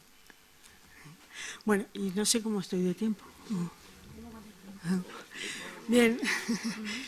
Pues entonces, creo, y lo único que porque yo normalmente hacía los cálculos de cómo íbamos. Entonces, en el 2008-2009, que es cuando se empezó a poner tercero de la ESO, la prueba, titulados en junio teníamos 47,2%, casi la mitad, como ha dicho Monse, suspendía. El total de distinciones, el total entre diplomas y menciones y tal, 12,7%. Diploma de aprovechamiento sacaron el 7,4% y menciones honoríficas el 5,3%. Bien, pues 4 años después, en el curso 2012-2013, esos titulados en junio subieron a 53,6, o sea, son 3 y 3, 6 puntos entre 50.000 alumnos, pues son 1.500 nuevos que aprobaban. Y las distinciones del 12 subieron al 22%, el aprovechamiento del 7 al 12,9% y las menciones del 5 al 9,4%. O sea que la mejora era impresionante. Entonces, bueno, pues creo que se pueden hacer cosas desde una comunidad, lo que hace falta es realmente empeñarse en hacerlas. Y yo tampoco quiero utilizar más tiempo, pero no hemos hablado de un tema esencial, que es la libertad de elección de centros. Que se trata de que no exista, pero no exista ni mínimamente. Entonces, bueno, hay que estar vigilante y seguir los pasos para ver cómo van impidiendo que cada vez haya menos concertada o muy sujeta al Estado. O sea, si tiene que hacer lo que le dice el Estado que haga, vale. Si pues, autonomía para cambiar sus programas. O sea, ahora la institución libre de enseñanza en este momento en España no se puede poner.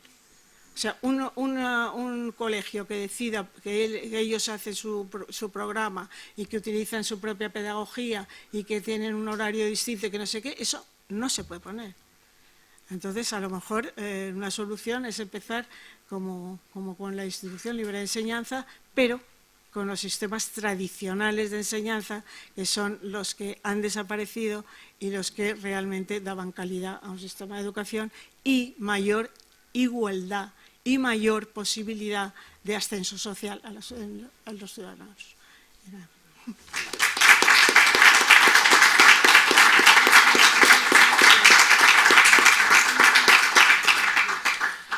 Parece mentira cómo se nota que son docentes por la disciplina, es decir, han medido su esto. En otros ámbitos hay veces que hay que cortar el micro y sin embargo aquí os habéis ceñido perfectamente bien. Yo creo que tenemos tiempo suficiente y yo creo que deberíamos darles a las tres una oportunidad de repasar lo que hemos visto para que si os ha quedado alguna cosa, como ahora decía Alicia sobre el tema de elección de centro, que lo puedas tocar, porque creo que tenemos todavía tiempo y margen como para que pueda haber una intervención mayor. Es decir, y yo estoy completamente,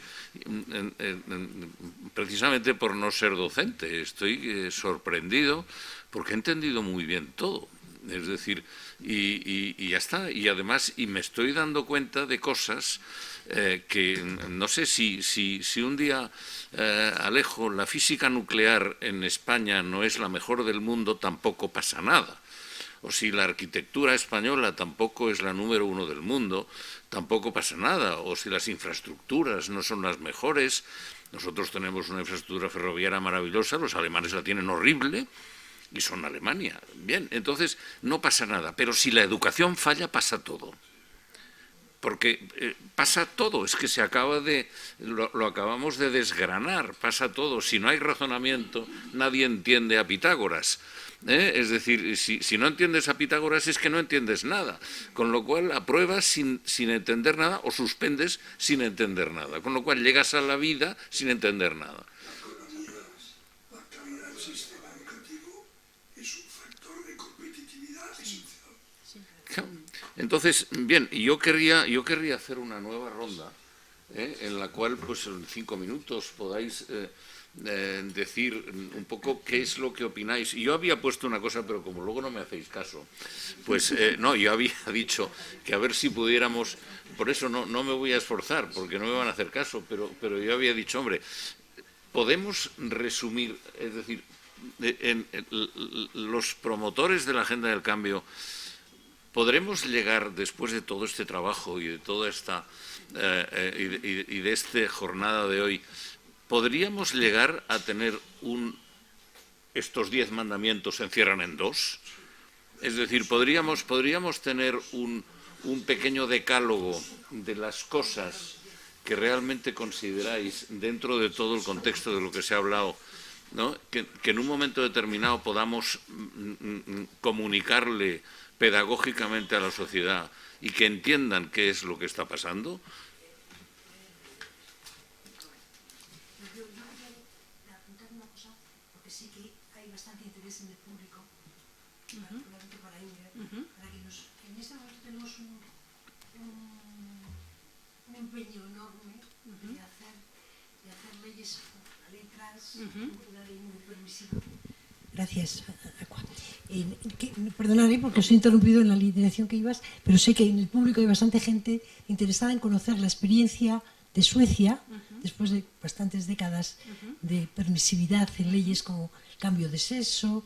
Aquí se está promoviendo activamente en todo tipo de colegios. O sea, incluso lo he mencionado antes de pasada, pues que se atropella la confidencialidad, la tutoría, y el profesor, si un niño le dice que tiene dudas de no sé qué, el profesor tiene obligación de informar a la junta directiva del colegio, o sea, que dice que es una cosa tremenda. Entonces al niño ya se le lleva al psicólogo y se le aconseja que no sé qué, y a los padres que lo hormonen, o sea, una serie de procedimientos que ya se están estableciendo como norma en España. Claro, esto es un atentado al sentido común y a todo, ¿no? ¿Podrías decirnos, perdóname, Monse, porque creo que te habían preguntado algo, pero este asunto sí que querría, creo que es del interés de todos y nos encantaría que nos Voy a contestar muy rápidamente y después podemos volver, porque se habla menos, un poco menos de esto en Suecia que en España, se comparó, y hubo una decisión hace quizá 1 año, 2 años, y fue prohibir el cambio de sexo antes de los 18 años. Entonces eso calmó, y eso transportó esa pregunta fuera del sistema educativo, es más para adultos, y se habla mucho menos de esto desde entonces. Así que fue una fiebre breve y pasó. Sí. ¿Ves? No, fuera de protocolo, pero está muy bien, lo que se ha dicho está muy bien. Yo lo digo porque yo lo veo, me has contestado, yo cuando estoy allí, que estoy a veces, yo no veo allí en Suecia, yo no veo niños con falditas escocesas, ni niñas con vaqueros y pantalones austríacos. No, la gente es normal, los niños son normales, van al colegio normales, vuelven normales, ¿no? Que luego pasa lo que pasa, es igual, pero que no se habla. Y aquí lo que pasa es que estamos mirándonos de reojo todos constantemente y se está hablando demasiado de algo que lo único que está haciendo es confundir a los propios niños. Y este es un tema... Claro, entonces eso es importante, pero reemprendo el camino diciéndole a Montserrat si quiere. Bueno, iba a contestar, esta vez sí que te iba a contestar a las dos cosas que has dicho. Entonces, la primera, libertad de elección, que es lo mismo que apoyo a la concertada, porque la concertada es la que realmente representa una diversidad de opciones para los padres, ¿no? O sea, ahí yo no acabo, bueno, sí, creo que, bueno, vamos a ver, el Partido Socialista ahí ha cambiado su opinión sobre la concertada, porque entre las leyes que ha enseñado Alicia, la primera ley de Felipe González es la que regula a la concertada como parte del sistema público. Y, por lo tanto, desde ese momento se establece oficialmente que la red pública consta de 2 subsistemas, el gestionado públicamente y el gestionado privadamente, pero ambos con fondos públicos. En ese momento era muy necesario, porque en ese momento el sistema educativo español se estaba expandiendo y, por lo tanto, hacían falta muchos recursos para construir colegios, para contratar profesores, y de alguna forma se entendió, creo, es la interpretación que yo hago ahora mirando atrás, que si ya había colegios, muchos de ellos religiosos, pero que si ya había colegios con un profesorado preparado, etcétera, etcétera, que no tenía sentido invertir recursos en nuevos colegios y otros profesores para hacer un sistema público que pretendiese abarcar a la totalidad del alumnado. Entonces se integran a todos estos colegios que ya estaban reconocidos desde la ley del 70, pero que no estaban regulados como colegios públicos, y eso lo hace un gobierno socialista, y han convivido, yo creo que de forma muy razonable durante todo este tiempo. Pero llega un momento en que el sistema deja de crecer, y esto pasa en muchos sistemas educativos. Digamos que mientras el sistema educativo crece y cada vez hay que construir más colegios y cada vez hay que contratar más profesores y cada vez hay que todos los recursos crecen, hay muy poco conflicto, porque realmente todos los actores del sistema están recibiendo cada vez más recursos, pero llega un momento que ya eso se consigue, que se consigue la universalización, no solo en el acceso, sino en que la mayor parte de los estudiantes se queden por lo menos hasta el final de la etapa obligatoria. Y a partir de ahí hay un parón, y entonces ya esos actores que estaban acostumbrados a recibir cada vez más recursos no solo no lo reciben, sino que empiezan a competir. Entonces aquí yo creo que hay otra diferencia conceptual enorme entre la derecha y la izquierda, donde la derecha entiende que esa competición es saludable, porque quiere decir que si hay buenos colegios, los padres los van a preferir y eso es lo que garantiza que sigan los buenos colegios en marcha, y si hay otros colegios que fracasan de forma continuada, independientemente de la ayuda que se les dé, pues que eventualmente habrá que cerrarlos o los colegios, los padres no los elegirán. Y entonces, en el momento en que la concertada empieza a competir con la pública, porque no solo no se crece, sino que se decrece, por lo que he explicado antes, porque como tenemos una tasa de natalidad tan baja, las cohortes de niños que entran en el colegio cada vez son menos, entonces empieza a haber una competición. Y entonces la pregunta es, ¿qué se prioriza? ¿La pública o la concertada? Si tenemos que llegar, que tendremos que llegar al cierre de colegios, ¿cuál se prioriza? Y entonces ahí es cuando el Partido Socialista cambia y la criatura que había integrado en el sistema se vuelve contra ella y dice no, tenemos que priorizar siempre la pública, y por eso siempre que haya plazas en la pública lo que hay que cerrar es la concertada. Yo defendí en nuestra reforma educativa y sigo defendiendo que el criterio de los padres tiene que prevalecer. Y que si un padre quiere elegir un colegio, ya sea por... O sea, también las razones por las que los padres eligen colegios son muchas. No, es muy difícil en España elegir un colegio por calidad porque no evaluamos, entre otras cosas. Pero bueno, pues lo que sea, el nivel de disciplina que hay o cualquier cosa de las 1000 variables que pueden elegir los padres. No creo que el Estado sea el que se pueda arrogar la decisión de que los colegios concertados tienen que cerrar prioritariamente antes de cerrar un solo colegio público. Además, la escuela concertada creo que ha demostrado una mayor eficacia, mejores resultados, pero sobre todo una mayor eficacia en el uso de recursos, entre otras cosas, porque tiene mucha más autonomía. Y esa mayor autonomía le da más flexibilidad y en muchos ámbitos consigue mejores resultados con menos recursos. Segunda pregunta, ves que esta vez estoy siendo muy disciplinada. Medidas. Bueno, yo creo que ya hemos hablado suficiente de evaluaciones y currículum, o sea que creo que eso no tiene sentido elaborar más. Respecto a lo que decía Alicia de los problemas que surgen en secundaria, que está relacionado con lo que yo mencionaba de la elevada tasa de repetición que luego da lugar a la elevada tasa de abandono educativo temprano.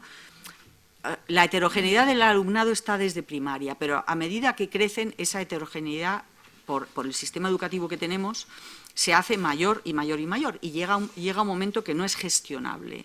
Entonces, yo creo que hay que introducir un elemento de diversificación en la ESO que permita gestionar esa diversidad. La tradicional es adelantar la elección a la vía académica y a la formación profesional. Eso es, no sé si es lo adecuado, desde luego es políticamente muy costoso por las razones que ya he explicado antes. Hay gente que considera que se está discriminando a los niños a edades muy tempranas, etcétera, etcétera. Dicho eso, la gente siempre se está fijando en Alemania. Tampoco entiendo por qué se demoniza el tema de Alemania, porque siendo cierto que esa opción la tienen a edades muy tempranas, a los 11 años o así, también es cierto que tiene unas tasas de empleabilidad altísimas. Entonces, no entiendo por qué se intenta criticar de esa forma ese sistema. Pero el resto de los países que no tienen esa elección tan temprana, que también la tiene Holanda, por ejemplo, que también la tiene Singapur, o sea que no solamente es Alemania, utilizan otros modelos que quizás sean menos conflictivos desde el punto de vista político, como tener la opción de elegir distintas asignaturas o tener la opción de elegir distintos niveles. Yo elijo matemáticas avanzadas o matemáticas aplicadas o matemáticas lo que sea, de forma que los alumnos ya puedan ir escogiendo aquello que se adapta mejor a las necesidades y aptitudes que tienen y que les permiten llegar lo más lejos posible. A mí me parece que esa diversificación es fundamental. Dentro de esa diversificación he hablado muy poquito de la nueva ley que también ha aprobado de la formación profesional.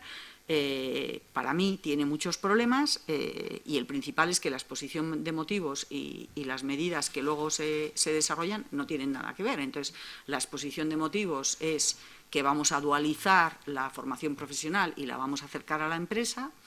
Nosotros aprobamos el primer marco para la formación profesional dual en el ámbito educativo. Para darles una idea, permitíamos que los alumnos, según el sector en el que estudiasen, estuviesen entre el 33% y el 75% del tiempo realizando prácticas en empresa, que todos los análisis demuestran que es el elemento fundamental para el éxito de la FP, que se hagan prácticas en empresa, que es donde se aprenden los conocimientos y competencias que son realmente necesarios en el mercado laboral. Bueno, es de cajón. Bueno, pues la nueva ley ha reducido ese rango a un máximo del 35% en la empresa.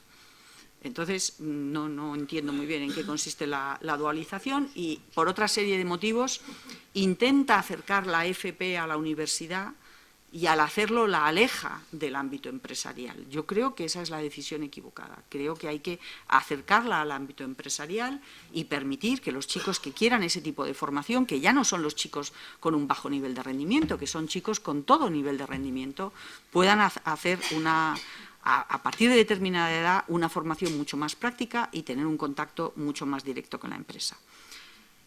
Y la clave de todo, y por encima de todo esto, y hemos hablado muy poco, es la formación del profesorado. Esa es para mí la clave. Tenemos unos procedimientos de selección del profesor. O sea, si nos comparamos con los países que tienen, donde los alumnos tienen mucho mejor nivel de rendimiento, claramente no tenemos el mismo nivel de exigencia ni a la entrada de la carrera universitaria, ni en cómo los formamos, estoy hablando fundamentalmente de los maestros de primaria, durante la carrera universitaria, porque prácticamente no hay contenidos curriculares, prácticamente es todo una orientación pedagógica. Luego los procesos de selección tienen un peso mucho mayor en nuestro país que en otros, el número de años que hayan sido interinos en lugar de los méritos que tienen en las pruebas de selección y, por lo tanto, yo creo que hay que hacer un esfuerzo por apoyar a los profesores, darles un nivel de formación mejor antes y después de que entren a la carrera docente. O sea, países como Singapur son un ejemplo de lo que llaman desarrollo de la formación profesional, donde los profesores siguen aprendiendo a lo largo de la vida continuamente para evitar que un profesor que entra con 30 años, lo que sea, a la carrera docente, cuando tiene 40 o 50 no se haya quedado desactualizado, que continuamente esté actualizando sus conocimientos. Y yo creo que eso es un elemento fundamental, también políticamente muy complejo, pero bueno, que en algún momento habrá que abordar, porque sin eso es muy difícil que las otras medidas por sí solas consigan una mejora. A ver, empiezo por lo último que has dicho de la formación de profesores. Ojo, porque la formación de profesores desde hace muchos años es más doctrinaria que académica. Entonces, un profesor de latín, ¿en qué se va a formar después de la carrera? En dar mejor latín, digo yo, o en ver cómo aprende más latín, o en ver qué es lo que hacen otros países, pero su profesión es enseñar latín. Ahora, cuando ha aparecido esta ley, en un periódico vi que los profesores estaban muy enfadados porque había que utilizar unos decretos en los que no se entiende nada, no se entendía nada, lo cual es cierto, no se entiende nada, y no tienen formación. Entonces, bueno, ¿qué más quiere el Ministerio? Que organizar grandes cursillos de formación para explicar cómo se enseña por competencias o cómo se aprende a aprender o cómo se enseña a enseñar sin ocuparse ni del latín, ni de... Es que los reales decretos estos de currículo es que no tienen conocimientos, solamente tienen actitudes, educación sentimental hacia la asignatura. Es que hay que leerlos para darse cuenta de cuál es la situación. Es que no ponen ni un solo contenido claro de los que tú dices que nosotros hablamos y se entiende. O sea, nadie puede entender eso. Entonces los profesores han dicho, necesitamos cursillos. Bueno, ¿qué más querían? Ahora van a ser cursillos para aprender esas cosas. O sea, esa doctrina, por ejemplo, me decía el otro día el consejero de la Comunidad de Madrid de Educación que todos los currículos, todas las asignaturas, todos los ítems terminan con con perspectiva de género. Entonces, enseñar matemáticas con perspectiva de género. Y si no pones eso, él no te aprueba en el decreto. Bueno, entonces eso es una cosa. Otra cosa, para hablar algo de la libertad de elección, claro, hay una manera muy fácil de eliminar la libertad de elección de los padres sin necesidad de que se note, que es que no haya nada que elegir. O sea, toda la educación es igual, que sería el sueño de la izquierda. Toda la educación es pública o semipública, todo el mundo, todos los colegios son iguales, el mejor colegio el que tengas más cerca de tu casa y no tienes nada que elegir. Los padres a lo mejor estaban encantados, no tenían que quebrarse la cabeza buscando cuando el niño tiene 3 o 4 años a qué colegio va a ir, cualquiera el que tienes al lado de tu casa. Ese es el sueño, esa es la utopía de la izquierda. Entonces, si eso hubiera sido con unos colegios muy buenos como tiene Alemania, y ahora te voy a decir algo con respecto a Alemania, que lo conozco porque he estado, el sistema alemán no lo quieren porque es segregador. Y se decía todo el tiempo, el sistema alemán es segregador. O sea, eso de que a partir de los 10 o 12 años, depende del Estado, que sea, se vaya a hacer FP un niño es un crimen. Pero es que no se va a hacer FP, se va a otro tipo de escuela, y 3 tipos de escuela, como tuvo Inglaterra justo después de la guerra hasta el año 65, que hubo un ministro socialista llamado Crosland que prohibió ese tripartito. Pero había 3 modelos para hacer la secundaria. Uno donde les machacaban mucho, uno muy académico, otro más profesional y otro pues una cosa mezclada que hacían más deporte o artes o no sé qué. O sea, si no ofreces posibilidades de elegir, bueno, no hay libertad de elección, pero a nadie se molesta. En el momento en que la concertada sea como la pública, ¿vale? Ya lo es bastante. Solo puede conservar un poco más de orden, un poco más de tal, pero en el momento en que digan que aquí tú no puedes elegir, claro, es que este es el lío. Pero es que hacía falta, en este momento lo que hacía falta es que se tomara en serio el asunto de la educación, se formara unos grupos de estudio, ya sea con profesores catedráticos o con, no lo sé, o con académicos de las asignaturas, lo que sea, y empezar desde cero, es decir, bueno, ¿qué vamos a enseñar? Pero no empezar a organizar la estructura y aquí la divido, no, ¿qué queremos enseñar?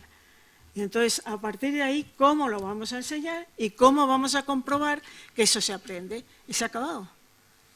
Pero resulta, y no es por meterme con los políticos porque yo he sido bastante política, pero solo se preocupan cuando llegan las elecciones y entonces te mandan papeles diciendo ¿qué se te ocurre para el programa electoral? ¿Qué se te ocurre? Yo he recibido miles de hojas de esas diciendo ¿qué se te ocurre para el programa electoral? Escribes ahí alguna cosa y dices, bueno, si no se trata de qué se te ocurre para el programa electoral, es que qué vas a hacer con la educación, que está mal. ¿Tienes alguna idea? ¿A quién vas a poner? No, 1 o 2, busca un equipo que sepa de lo que está hablando. Y entonces vamos a ver entre todos si podemos encontrar un camino. Nosotros en la Comunidad de Madrid, hablando de la libertad de elección, hicimos una cosa que no gustó mucho en el PP, que es la comunidad autónoma tenía el 40%, ya no me acuerdo, el 40 y el Estado el 60, ¿no? Sí. Entonces, ese 40% de la comunidad la cedimos al centro que quisiera plantear una especialización especial de currículo.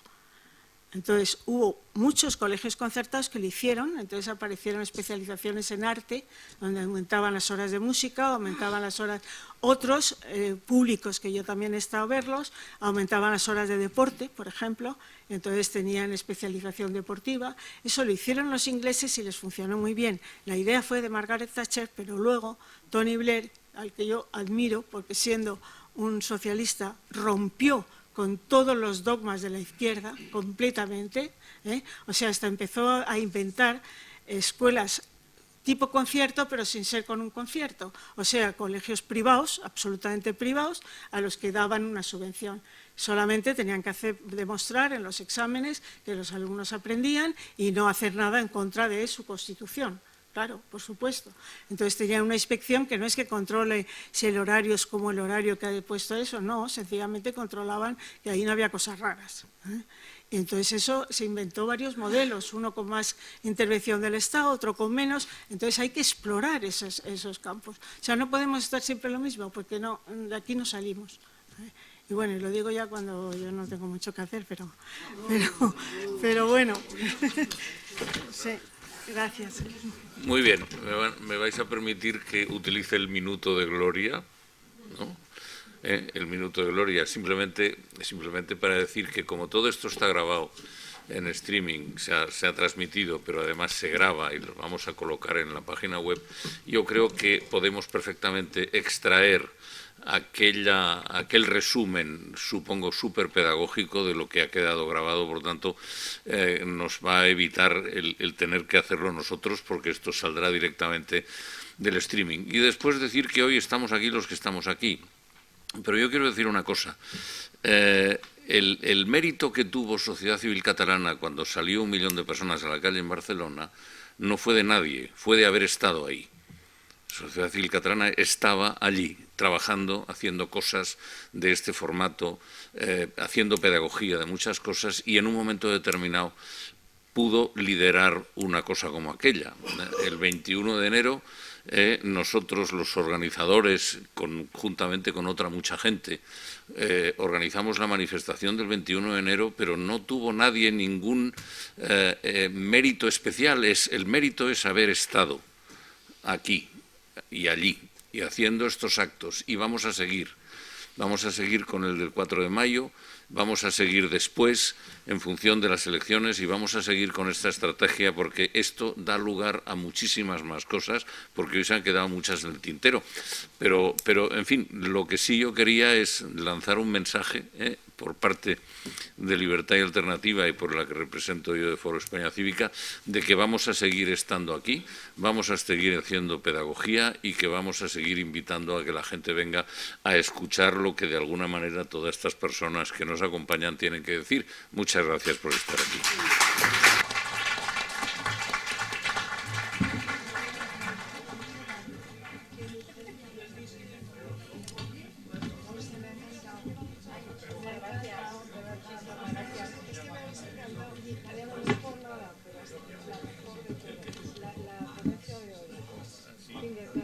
Muchísimas gracias, Pilar Martínez, encantada. Me ha encantado escucharte.